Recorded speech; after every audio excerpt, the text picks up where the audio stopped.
వివేకానంద రెడ్డి హత్య కేసుకు సంబంధించి ఇప్పుడు తాజాగా నిందితులకు సిబిఐ కోర్టు నోటీసులు ఇచ్చిందట.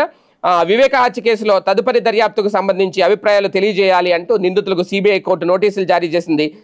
ప్రధానంగా నర్రెడ్డి సునీత తన తండ్రి హత్యకు సంబంధించి ఇంకా వెలుగు చూడాల్సిన అనేక విషయాలు ఉన్నాయని, సిబిఐ లోతుగా దర్యాప్తు చేయకుండా వదిలేసిందంటూ పేర్కొంటూ సునీతారెడ్డి పిటిషన్ దాఖలు చేసిన నేపథ్యంలో Nampally CBI court principal special judge T Raghuram విచారణ చేపట్టారు.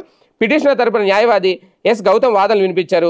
తదుపరి దర్యాప్తు చేయాలన్న మా పిటిషన్ను విచారణార్హత పేరిట తిరస్కరించరాదు అంటూ సుప్రీంకోర్టుని నిర్దేశించింది.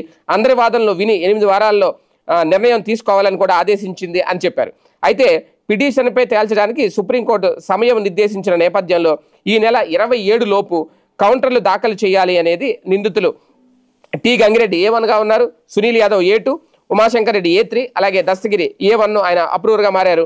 Devireddy Shivashankar Reddy A5, Gajjala Uday Kumar Reddy A6, YS Bhaskar Reddy A7, Kadapa MP YS Avinash రెడ్డితో పాటు ప్రతిపాదక ఉన్న సిబిఐ కూడా ఆదేశాలు జారీ చేశారు. తదుపరి విచారణను 27కి అయితే వాయిదా వేశారు. మరోవైపు వివేక హత్యకు సంబంధించిన ప్రధాన కేసు సైతం విచారణకు వచ్చింది.